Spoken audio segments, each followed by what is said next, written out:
what I have on here.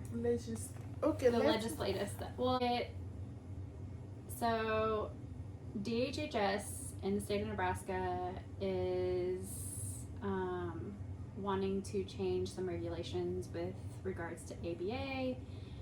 People that don't know ABA, it's applied behavioral analysis. It's a type of therapy where they kind of help manage behaviors in a clinical setting, and they can also do it in a home setting and in social groups settings, and then also sometimes in school. But before you and I guess talk about this on a personal level, the state level policy wants to change how ABA goes into the school setting. Well, there's a couple of different changes. There's a school setting side of it, and then there's changes regarding like the hours, and how ABA has managed hours, because I think like a couple of years ago, like the state found that ABA spent over $84 billion on ABA services, and were basically like the ABA clinic, some of the ABA clinics, not all, some of the ABA clinics in Nebraska were basically abusing the billing part of it. So they're trying to change the hours in the clinic setting, and they're trying to minimize, even for like really high level needed, autistic kids, on like a level 3 basis that need more hours. They still want to restrict it from all autistic kids to only 20 hours of clinic time, of any type of hours, 20 hours a week, straightforward, and it has to be very strict on how those hours are used. And so 5 of those hours, I do know that they want parent training in there. And then they want them to bill weekly instead of like, pushing all their stuff out at the end of the month. So that way the billing side of it and the money management side of it are being monitored more closely. Yeah, which is good. Yeah. And it is good that they're trying to, so like there's good things and there's bad things about it. The bad thing is like those children that need more hours there should be some sort of an appeal process to be able to increase their hours. So I just want to be like real about it, Yeah, it's true. Yeah, so I'm going to read it, and it says, school-based guidelines, effective 2026. Under Nebraska DHHS Provider Bulletin 2606, ABA services are considered school-based services and are a financial responsibility of the school district. Independent private ABA providers are prohibited from billing Medicaid directly for services delivered on school grounds. So these are the changes that DHHS is trying to put in place, and while people are writing in letters to DHHS to like not have this happen, I honestly think it's going to happen. It kind of makes me a little nervous, but I guess there is maybe some discussion that they still will let the providers go into the school-based settings, but really make some strict guidelines for like an addendum on the IEP, so like an additional document outside of the IEP that says we're only coming here to do this, this, and this, and then they're going to really restrict the hours. And to me, that there's 2 things. So if they stop the services from going into the school, what is the school and the schools in the state in Nebraska, what are they going to do to provide that service then to the student? So like they have OT, they have PT, they have speech, they have nurses in the schools, right? So there is medically provided services in the school. Why ABA? Why ABA not is restricted? So that's why I feel like if they are going to restrict the schools from going in there, why aren't they hiring ABA, RBTs in the school setting and providing that on an IEP, on their IEP, and having them to be able to have minutes and time in the school setting? Because like you and I talked about before, like paras. I think we reached out this point before, and Yeah. you remember I told you that personally, yeah, like ABA doesn't go to all school in Nebraska. right, They don't. You Yeah. know, and you remember we have that discussion, and we were like, why some district are allowing ABA and why other are not, which is not fair. right, You know what I mean? yeah. All districts And should be able on top to do it. on top of that, if you have a school age child, Mhm. that, like, let's say I have ABA for my daughter, then my daughter, she go to school from 8 to 4, Mhm. before she used to go to the clinic, and then now that she's a school, she started school, she go to school from 8 o'clock to 4, Mhm. and then ABA, I have ABA for her, but then we only have maybe ABA come at home Yep. from what time? From 4 to 6? Yeah. And it's like Before to 7? 4 to 7 usually is require a 3 very hours long Mhm. hour for It's her day. for It's her stressful to for go to. everybody. Yes. Yes. And also it's like I have the ABA and I'm paying for that with insurance, but then we can use it because she's in school. Mhm. And or when I address that issue at her IEP, and I'm like, hey, if I have ABA for her, like, what can you guys do to help me use that ABA? Because they cannot go to school, and she spent most of her day at school. Yep. And I think they asked me, they told me that, like, if she can go to a clinic, like, from school, but then if I'm working, Right. I cannot go to school and pick her up to go to the ABA therapy, Yeah. and also, but some school normally, for some school that there are some school that pick up the child from school Yes.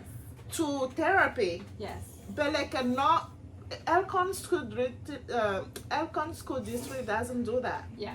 The ABA provider have to be in that district, whatever, some type of mile, because before the mileage it thing reaches before past, they do yeah. that. So even if I have ABA for my daughter, she can use it, and now she's cut off from her therapy.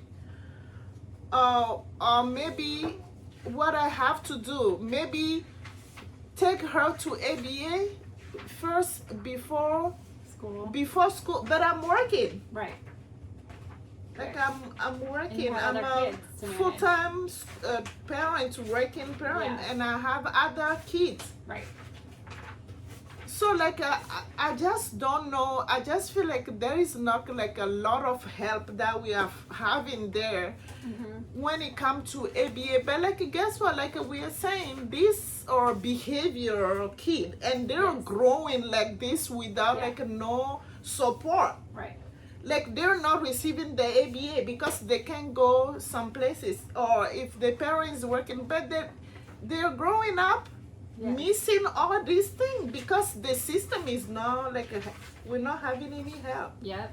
And so I did read something that said that I don't remember where it was. I feel like it was a post from OPS, Omaha Public Schools, that they said that they were going to start requiring teachers and paras to have training for Well, behavioral support services so they can know how to manage or de-escalate situations. Yeah. But this is different. But it's different than For an like autistic having behavioral autistic child versus a behavioral child. yes, That's because behaving badly. ABA is just like they just teach Yeah. them, a lot, the skills, how to, Yeah. you know, it's not just behavior, Yeah. you know. It's a different type It's of behavior. Yeah, Yeah. because they train them through the life skill. Right. Going through is not just Right. it's not just a behavior therapy. Yeah, and I think requiring teachers and parents to have It's that, too much that for them. training, it's nice to let them have that training, but it's still not resolving the issue. No, but then I also think that is too much for them. Oh, So, for sure. but yeah, we can all be trained for, you know, Right. as a parent, like Yeah. how to manage this behavior, but Yes. they are not having the therapy. We're talking about therapy. Right. You know what I mean? Yeah. This is a medical thing. Yes. We're talking about the some therapy that is gonna change their life. Yes. And you know, get them to that better place. Yes, because teachers and paras aren't there to do therapy related assistance for the children. Yeah, They're but there to educate, just like I- PT and OT. Yeah, are I commissioned, just don't feel like you know. the school is not. I feel like they can have their own. They can do contracts with their for sure. own ABA Right. therapy. They do in OPS. They have contracts. What they do in OPS, Mhm. but then why? So why is not like every school? It's not fair. It isn't I fair. don't think it's fair that only OPS is doing it. Yeah. Because the other kids that live in other districts, they are left alone. Not all of us can be Yeah. part of OPS. Yes. Yeah. There are a lot of special need kids in Elkhorn School District. A lot of disabled kids that live there, and Yeah. they're not having therapy. Well, and like the ABA in school settings has just been a long-going issue, and like even for OPS, there's still restrictions and guidelines and barriers and things like that. Because like Wyatt, when he first started in kindergarten in like that early development program through OPS, he was able to go to preschool earlier, you know. But then when he got into the school system, the teacher was like, no, he belongs in a special needs classroom, not in a regular classroom setting.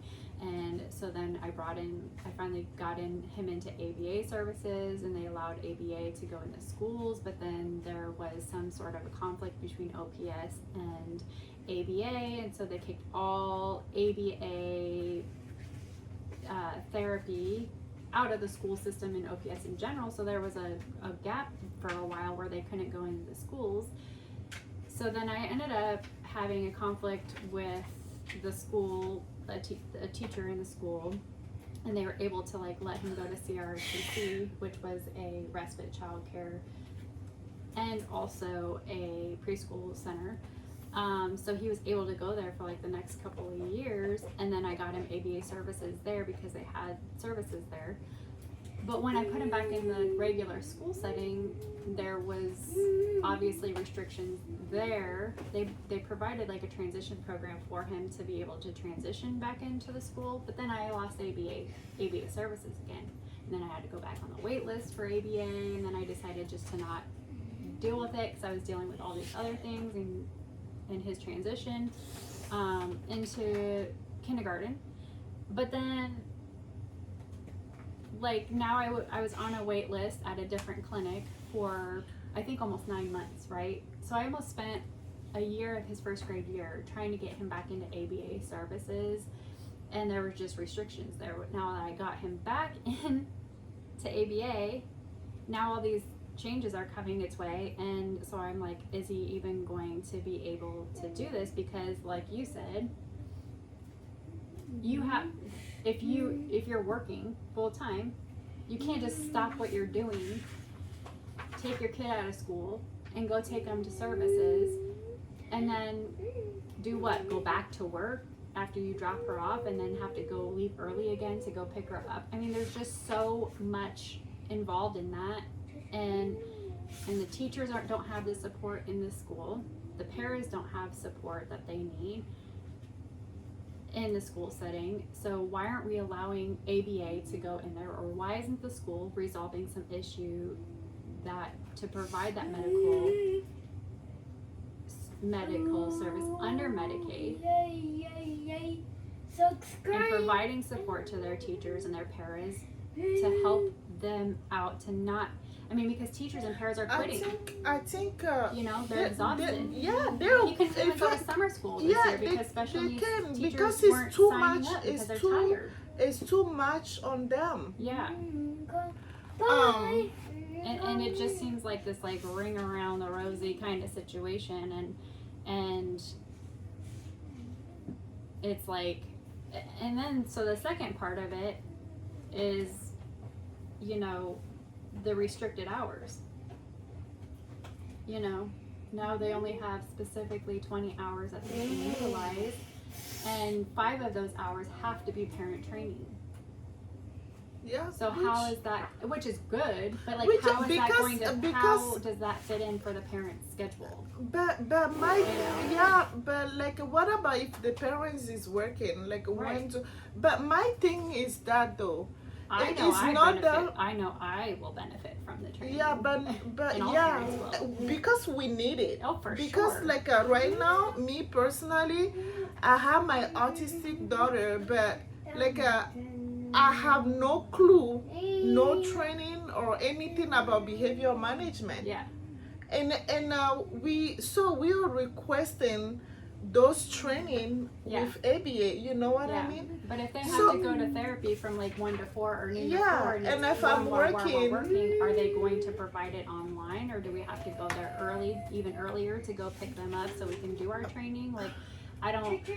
But I know that the I just ABA think will work with people, ABA, like I told you before that, I just feel like it's not like that I'm blaming anybody because No. this is a discussion we are having Yeah, and it's just an honest discussion. like I've been saying that I don't think ABA providers has been really supportive.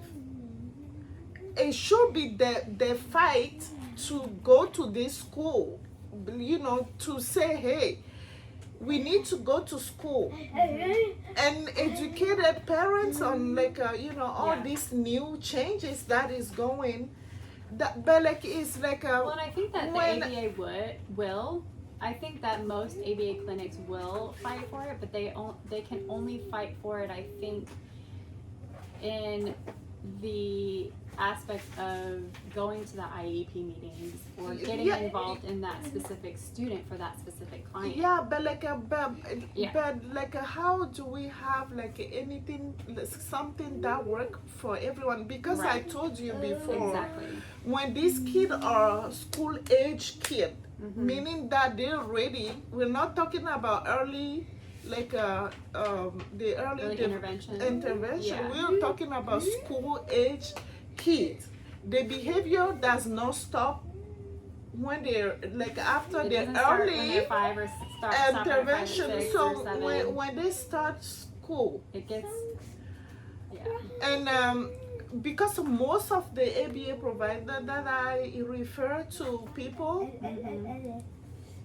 they want this kid to have ABA at school because this kid are school age Well, and we also work, kids, and it's just a benefit for a social setting. yes. So but then usually when you call ABA, they when you talk to them about going to school, they'll be like, hey, yes, we can go to school. We have someone that really take care of like all the school stuff. Mhm. We can go to school if you want. But like then I told you, no. You know you cannot go to schools. You know that you cannot go to all schools Yeah. unless the school allow it. Yeah, so like it'll Don't be say telling online. this parent that you can go to school because Yeah. you cannot actually. Yeah. So You it'll know? say online like, hey, And, we go into schools, but what they're not saying is we can only go into To these some specific school schools. or maybe that's some specific kid or maybe some kid that really have the parents have to be very knowledgeable, Yeah. sometimes very knowledgeable about what's going on before maybe sometime they can help the ABA with this thing. You know what I Yeah. mean? Mm-hmm. It's not like they can go to school, they can call and say, hey, this Yeah. person have ABA, we need to come. No, you Yeah, can't. You right. know that. So Yeah. don't be telling parent Right. because when they figure that out Mhm. later, it's bad, you Right. know. And my question is that though, or when it comes to restrict the hour, restricting like these hours and all the things that are going on, is that maybe it should maybe put all of us at work, because with like all the hour that we have, we've been struggling.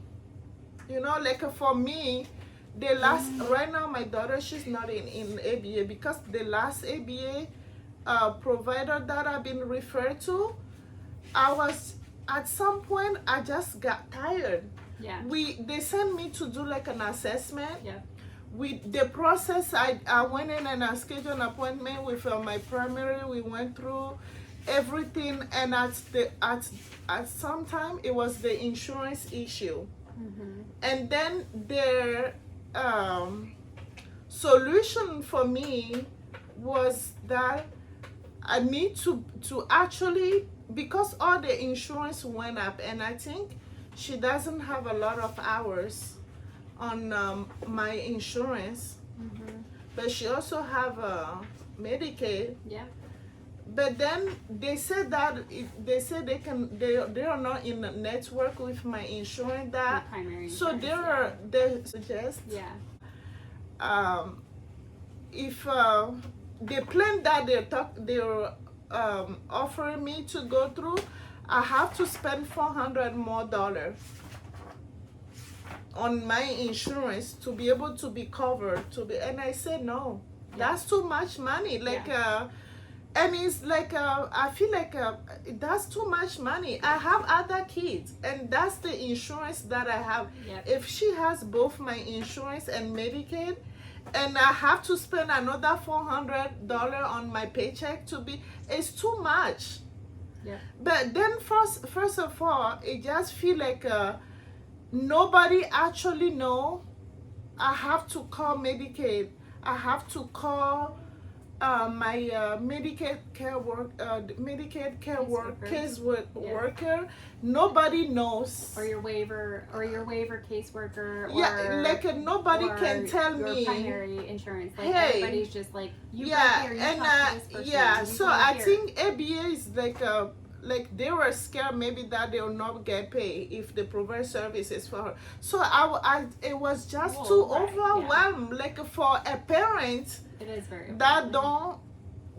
like a parent that doesn't know the system. You don't know the system. You don't know anything about insurance. You don't know anything about Medicaid, but you are the one that have to call people for what? Like there is no a supportive system that can help these parents. Well, and I don't When necessarily think insurance- it's the ABA. I think it's the insurance companies.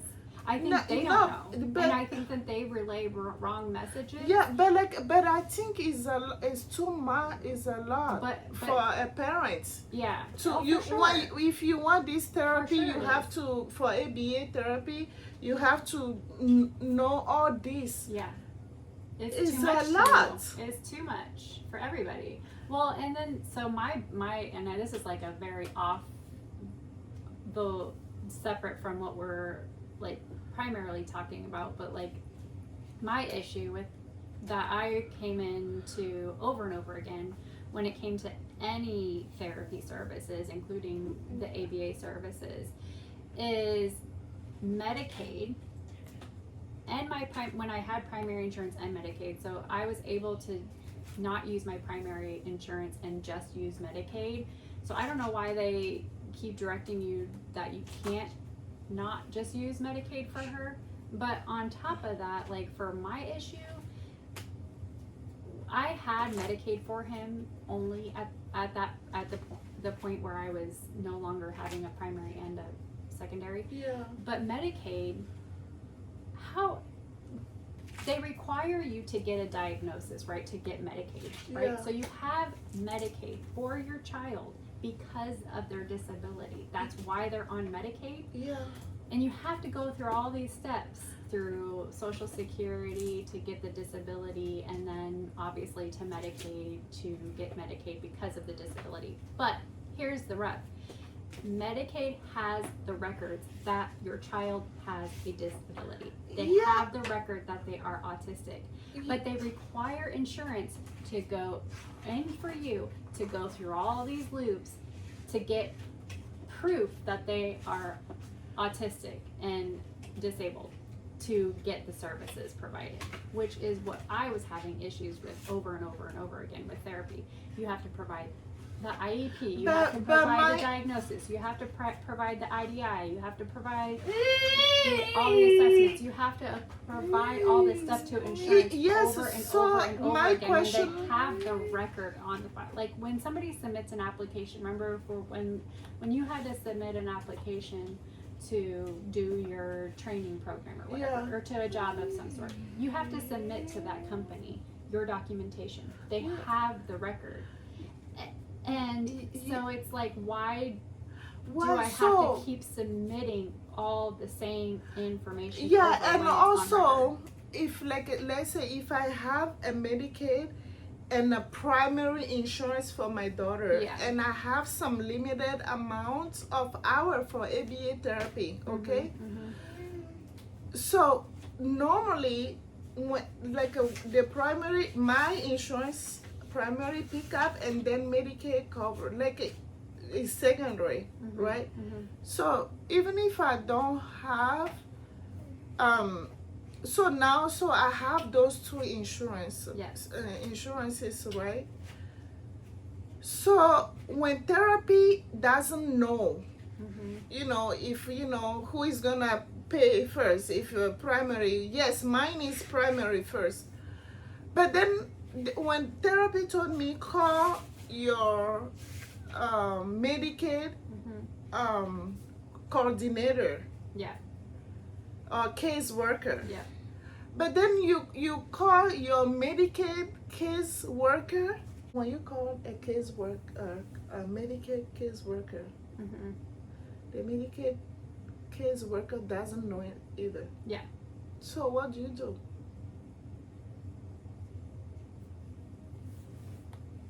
You give up, right? Yeah, you gave up. That's why I said I was so tired from ABA, all the assessment that I went through, the doctor appointment, going back and forth, and then at the end I don't know. So I said we stop it. I need a break. So now she's there not having any ABA therapy. You know, we can write letters into DHHS for a complaint on it. So that's all we do. We write a letter, so to DHHS about it. Like to what do we say? What do we say?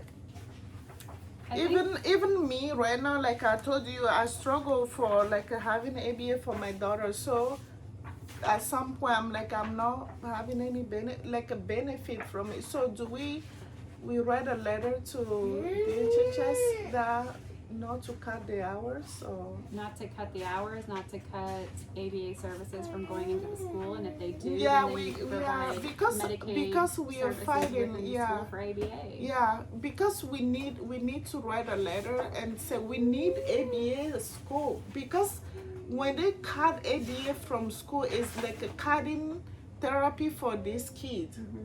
You know, we want schools to be able to, but then to be able to contract with their own ABA providers. So to support these kids, just like how they have school nurse, they have an OT, PT, speech, so they can work together. Actually, I think having all of them working together on that same page, like, you know, ABA, speech, OT, whatever, working together will give that like a very strong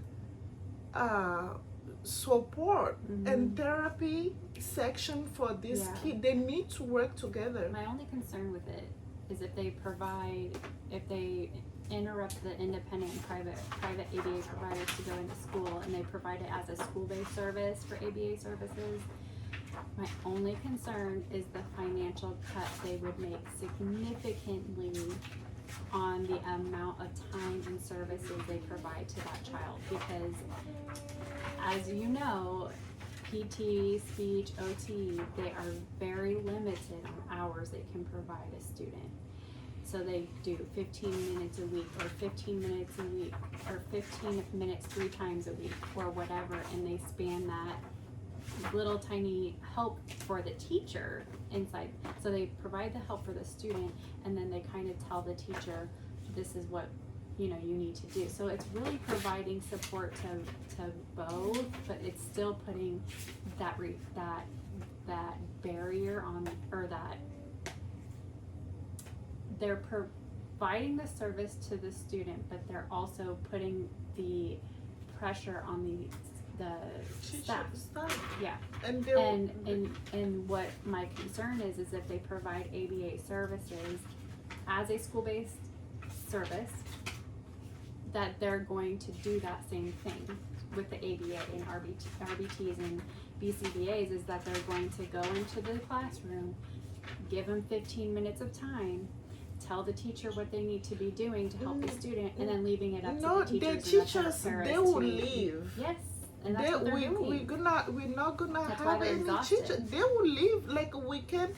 But my question is that though, what is a special need education is saying when it comes to all this for this disabled kid, like this autistic? What are they saying? Like what are they saying? I don't know, because you can't just throw these things on teachers. Yeah. It's ABA, too much. And they really need, if they're going to be providing that as a school-based service, the school needs to provide that one-on-one support to that student. Yeah. They have to do it more than 15 minutes. Yeah, they but have to do it more than an hour. They need handheld. Yeah. And my question and if you is stop that hand holding, and if you say, oh well, they've been making progress, so we're going to pull back, that's where they regress. Every time you pull back, that student will regress, because they have new challenges, they have new transitions, they have changes that happen, they have a new school year, and they have new friends in the classroom, they have new teachers, so everything is going to be a regression the more they and pull the back regression, the regression is part of their, Oh, for sure. If you're not it's getting normal. yes. But you were talking about it earlier. Yeah. So Yeah. my thing is that another thing, I don't know, we need to be able to support these teachers too. Mm-hmm. It's too much to just throw on them like that, It's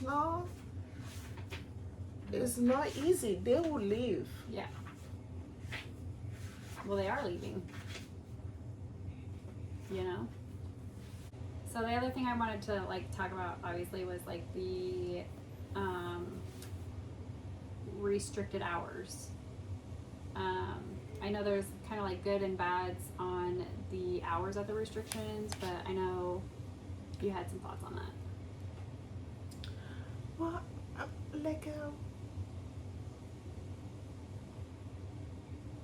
I don't think it's a good idea to restrict to 20 hours. To those hours. Mm-hmm. But because these kids need this, we know they need it. Yeah.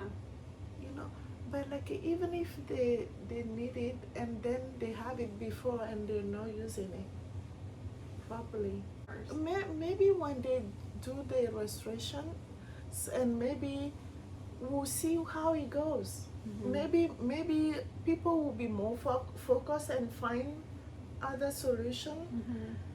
Maybe after that, when they reevaluate some stuff, but then maybe, I don't know. Yeah. I would not say that is a good thing, because the thing is that school need to save these kids. Mm-hmm. Writing a letter to DHHS not to cut the hour doesn't mean a better. What we want a very quality better ABA services for this family, for all of us, parent and child, and all the all the children that are not even diagnosed. We want a better quality ABA services.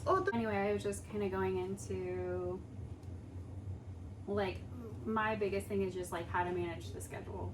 You know, I'm already limited on the time that I have. I don't have extra supportive services for transportation, for income, for all of those things, and I've already had to make significant lifestyle changes to accommodate my son, and I have no other accommodations, and so I'm already like just worried about the even more restrictions on that, and I just don't know what that looks like for me yet. And I know that the place that I'm working with, that they will do, you know, what they can to work with me and accommodate a good schedule. But I don't know, and I know that the ABA is a good therapy services for autistic children. They need it. It's so different from OT and PT and speech even behavior. Yeah. You know, it just teach them the life skills. It teaches them life skills. That's the life skills. And to manage therapy and how then to, behavior, and then on top of like training parents is pretty much like what they need. You know. And I just feel like as they get older, it's important to have those type of services, and I feel like the older they get, the harder the services and support systems. Yeah, and then and what do you do when they get into adulthood? Yeah, you know? yeah. So I think that's it, right? I think we're kind of say what we can, and I know that there's a lot of things that are probably that we aren't talking about that's going on too, and maybe we just don't have all the information quite yet either. And anybody else has like any information out there, any additional things that they know that we weren't speaking on, or even here, Mama help you. So anyway, I know that there's probably more to speak on that, or maybe others that have more knowledge on this. We are just as, I guess, uninformed or untrained, or not having all the information or all the ins and outs, which is why what our passion was to kind of start this together, to both kind of be each other's advocate, to be each other's support, to kind of both bounce what information that we are learning from other people and from ourselves. And so anyway, we're going to close out because I have a little one here that is getting upset, and he's ready to go. He has his routine. We're going to try to stay on that routine and keep him happy. But we want to hear from you. I'll provide a little bit more information after this separately and closing out the video. But the more we hear from people, the more this is shared with others that know people with autistic kids in their family, in their lives, parents, teachers, paras. It's not just the parents, it's not just the caregivers, it's the people that are actually providing services and education to the children as well. We want to hear from you. And then anyways, I will close out this video here in a second. Thank you guys.